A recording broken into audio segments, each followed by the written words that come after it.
আপনারা দেখছেন cooking house of Anima. আজকে আমি একটা করলার রেসিপি তোমাদের সাথে শেয়ার করব। তার জন্য আমি এখানে 250 গ্রামের করলা নিয়েছি।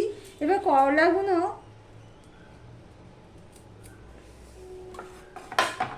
এইভাবে গোল গোল করে কেটে নিচ্ছি, দেখতেই পাচ্ছ।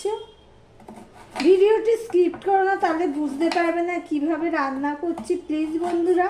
আর এইভাবে রান্না করলে বারে বারে করবে, এর স্বাদ মুখে লেগে থাকবে। যারা তিতো খায় না তারাও খেয়ে নেবে চেটে পুটে। তাহলে বন্ধুরা এইভাবে করলাগুলো সম্পূর্ণটা আমি কেটে নিই। করলার ভিতরে যে দানাটা আছে, দানাটা আমি ফেলে দেবো, শক্ত শক্ত দানাগুলো আমি ফেলে দেবো।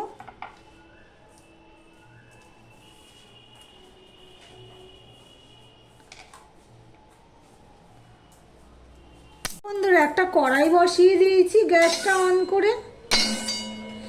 এবারে দেখো আমি উচ্ছে বা করলা যাই বলো না কেন, সেগুলো আমি শক্ত দানাগুলো আমি ফেলে দিয়েছি। ফেলে দিয়ে এইভাবে কুটে ধুয়ে নিয়েছি। তার সাথে নিয়েছি আলু, এইভাবে ডুমো ডুমো করে কেটে নিয়েছি। করলাগুলো একটুখানি দুদিন আগে আনা হয়েছে তো একটু পেকে গেছে, তাই ফেলে দিয়েছি শক্ত দানাগুলো। তোমরাও ফেলে দেবে। এই পর্যন্ত যারা ভিডিওটি দেখছো লাইক দিয়ে কন্টিনিউ করো। এদিকে তো একটা কড়াই বসিয়ে দিয়েছি। এইভাবে একবার রান্না করে খেয়ে দেখতে পারো, খুবই ভালো লাগে। আমি এখানে 2 চামচের মতন বেসন নিয়েছি। এই বেসনটা আমি এবার ভেজে নেব।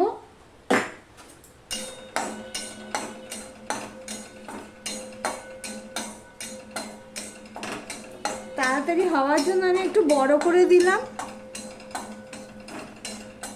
বেসনটা ভাজা হয়ে গেলে আমি এটা নামিয়ে কড়াইটা খালি করে ফিরে আসছি। দেখতে থাকো বন্ধুরা। দেখো বন্ধুরা, কড়াইটা খালি করে নিয়েছি। বেসনটা আমি ভেজেছি এইভাবে। বেসন ভাজার একটা গন্ধ বেরোবে, তখনই বেসনটা তুলে নেবে। এবার আমি কড়াইটা গরম হয়ে গেলে তেল দিয়ে দিলাম। সবার প্রথমে আমি এই উচ্ছেগুলো ভেজে নেব। তার জন্য আমি দিয়ে দিচ্ছি নুন,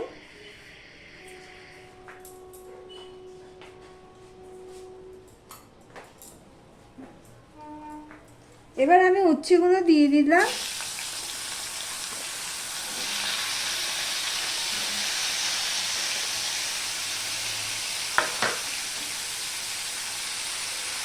দিয়ে দিলাম অল্প একটুখানি হলুদ,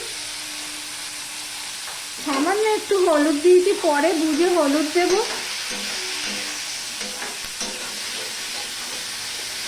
দেখো বন্ধুরা, উচ্ছেগুলো ভাজা হয়ে গেছে। এবার আমি এটা পাত্রে তুলে নেব। হলুদ সামান্য দিয়েছি বলে এরকম লাগছে, কিন্তু উচ্ছেগুলো ভাজা হয়ে গেছে ভালোভাবেই।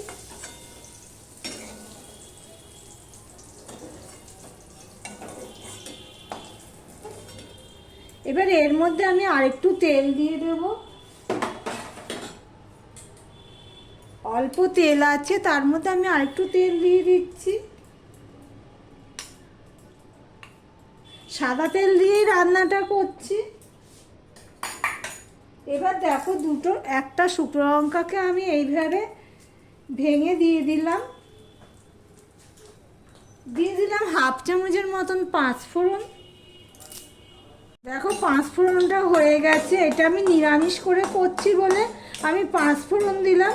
তোমরা যদি পেঁয়াজ দিতে চাও তাহলে 5 ফোড়ন দেওয়ার পরে পেঁয়াজটা দিয়ে দেবে। আমি এটা সম্পূর্ণ নিরামিষ করছি, সেই জন্যই আমি আর পেঁয়াজটা দিলাম না।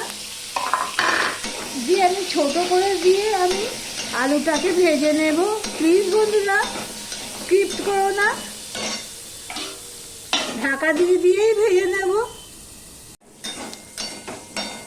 দেখো কিছুটা ভাজা হয়ে গেছে। অফ ক্যামেরাতে আমি একটু নুন দিয়ে দিয়েছি। এবারে দেখো আমি একটু আদা গ্রেট করে রেখেছি 1 চামচের মতন, সেই আদাটা আমি দিয়ে দিলাম।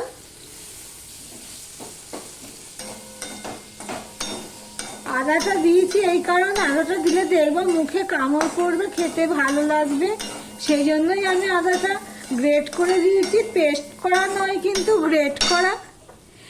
এখানে দেখো আমি টমেটো আর কাঁচা লঙ্কা নিয়ে নিয়েছি। টমেটো আর কাঁচা লঙ্কাটা আমি দিয়ে দিলাম, দিয়ে সম্পূর্ণ আদা টমেটো কাঁচা লঙ্কা এগুলো আমি কিছুক্ষণ রান্না করে নেব।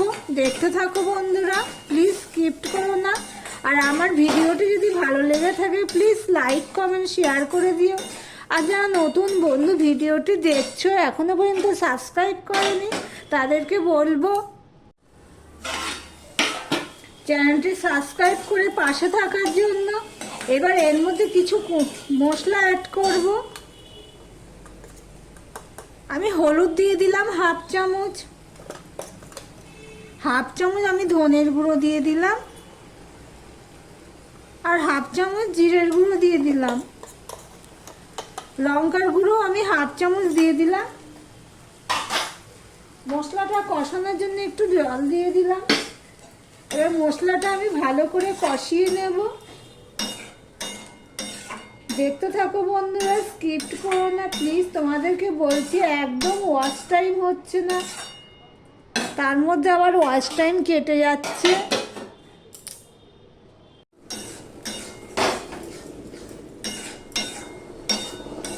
দেখো অনেকটাই কষানো হয়ে গেছে, এটা আরেকটু কষাতে হবে। দেখি আলুটা সিদ্ধ হয়েছে কিনা। আলুটা আরেকটু সিদ্ধ হবে। আবারও আমি ঢাকা দিয়ে দিলাম।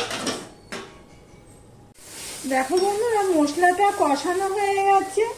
এবার যে বেসনটা আমি ভেজে রেখেছিলাম সেটা অল্প অল্প করে দেব, আর এইভাবে মেশাতে থাকবো। একসাথে দিলে কি হবে, এটা পুরো দলা পাকিয়ে যাবে। বেসনটাকে কিন্তু ভালো করে ভেজে নেবে, তাহলেই স্বাদ হবে। গরমে তৃপ্তি করে খাওয়ার একটা রেসিপি, প্রথম পাতে গরম ভাতে পুরো জমে যাবে। এবার দেখো আমি জল দিয়ে দিলাম।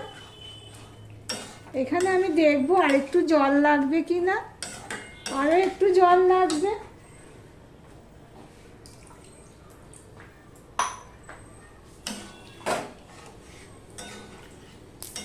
উচ্ছেটা একটু পরে দেব, তাহলে কি হবে তিতোটা কম লাগবে। আলুটা সিদ্ধ হয়ে গেছে আমি দেখে নিয়েছি। এবারে যে উচ্ছেগুলো আমি ভেজে রেখেছিলাম সেটা আমি দিয়ে দিলাম।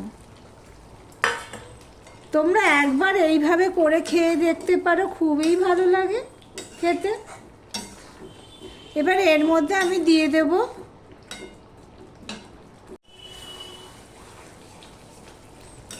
বেসন, যেহেতু রয়েছে এইভাবেই নাড়তে হবে, দেখতেই পাচ্ছ। কিন্তু অসাধারণ একটা রান্না, উচ্ছে বা করলা যাই বলো না কেন।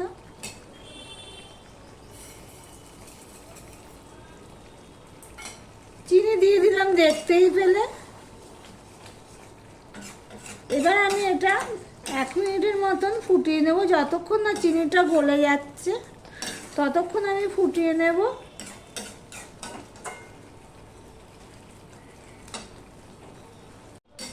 দেখো বন্ধুরা আমি 1 মিনিটের মতন ফুটিয়ে নিয়েছি। দুর্দান্ত হয়েছে খেতে, বিশ্বাস করো। না বানালে তোমরা বুঝতে পারবে না।